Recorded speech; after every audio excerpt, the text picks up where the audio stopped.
મનરેગા કૌભાંડ બાબતે આજે જ્યારે મનસુખભાઈ વસાવા એમણે પોતે પોતાની સરકારમાં ગાંધીનગરથી લઈને ગ્રામ્ય કક્ષા સુધી કેટલું મોટું કૌભાંડ થાય છે એ ઉજાગર કર્યું છે, ત્યારે એમને અભિનંદન આપું છું. આ એ જ મનસુખભાઈ વસાવા છે જ્યારે 1 મહિના પહેલા આ મનરેગા કૌભાંડનું જ્યારે મેં પ્રેસ વાર્તા કરી હતી ત્યારે આ એજન્સીઓને બચાવ કરતા હતા અને આવું કોઈ કૌભાંડ અહીંયા થયું નથી એવી પોતાની વાત મૂકતા હતા. ત્યારે મનસુખભાઈ વસાવાએ કીધું કે મનરેગા કૌભાંડમાં જે પણ એજન્સીઓ છે એમને હું સારી રીતે ઓળખું છું. એમને હમણાં પણ સર્કિટ હાઉસમાં બોલાવી મેં મુલાકાત લીધી છે અને ગાંધીનગરના મંત્રી, એમના સાંસદો, એમના ધારાસભ્ય, એમના સચિવો, એમના નિયામક, ટીડીઓ સુધીના કેટલા લોકોને કેટલા હપ્તા આપણે આપ્યા છે એની પણ સંપૂર્ણ માહિતી એમની પાસે છે એવી એમણે કબૂલાત કરી છે. ત્યારે મનસુખભાઈ વસાવા પર પહેલેથી જ આ માહિતી હતી અને આજે પણ છે. ત્યારે એમને વિનંતી છે કે આ તમામ પ્રકારની માહિતી જગ જાહેર કરે. કોઈ પણ જિલ્લામાં જે પણ કૌભાંડો થયા છે એ કૌભાંડો એ એજન્સીઓને જ્યારે 2017 સુધી પંચાયતો પોતાની રીતે કામ કરતા હતા, ત્યારબાદ બચુભાઈ ખાબડ મંત્રી બન્યા અને એમના સાંસદોને સાથે રાખીને આ વિસ્તારમાં મટીરીયલ પૂરું પાડવાના નામે એ ચાહે જલારામ એન્ટરપ્રાઇઝ હોય, મુરલીધરન એન્ટરપ્રાઇઝ હોય, રાજ કન્સ્ટ્રક્શન હોય કે સર્વર્ણ કન્સ્ટ્રક્શન હોય, તમામ એજન્સીઓ લાવીને મટીરીયલ પૂરું પાડવાના નામે ટેન્ડરો આપવામાં આવ્યા. આ એજન્સીઓએ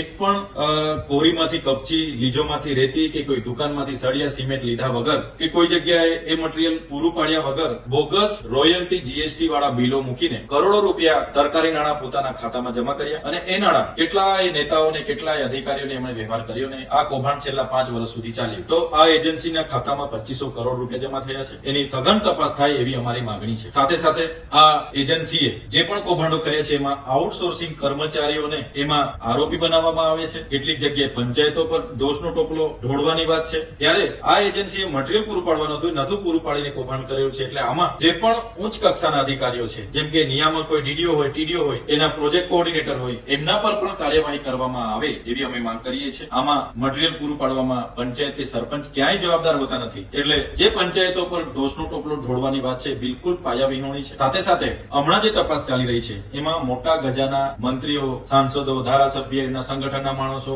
ના નામો પણ બહાર આવે એવા છે અને મનસુખભાઈ પર માહિતી છે. ત્યારે આમાં મને લાગે છે આવનારા દિવસોમાં હાઈકોર્ટના નિવૃત્ત ન્યાયાધીશની અધ્યક્ષતામાં સીબીઆઈ, ઈડી અને જીએસટી વિભાગને સાથે રાખીને તપાસ કરવામાં આવે એવી અમારી માંગણી છે. જ્યારે પણ કોઈ વ્યક્તિ નાનો ગુનો કરે છે ત્યારે દાદાનું બુલડોઝર ત્યાં પહોંચી જાય છે, ગૃહમંત્રી શેખીઓ મારે છે કે કોઈને કોઈ ચમરબંધીને છોડવામાં નહીં આવે. ત્યારે મારે વિનંતી છે કે તમારો ઝીરો ભ્રષ્ટાચારની જે નીતિ છે એને સાબિત કરવા માટે, દાદાના બુલડોઝરનો પાવર સાબિત કરવા માટે ખૂબ સારો અવસર તમારી પાસે છે. આમાં તમે ઝીણવટથી, નિષ્પક્ષથી તપાસ કરાવો. જે પણ લોકો જવાબદાર હોય, તમારા સરકારના હોય, ચાહે વિપક્ષના હોય, ચાહે સંગઠનના હોય, ચાહે ગમે તે મોટા અધિકારીઓ, એના પર કાર્યવાહી કરી બતાવો એવી અમારી માંગણી છે.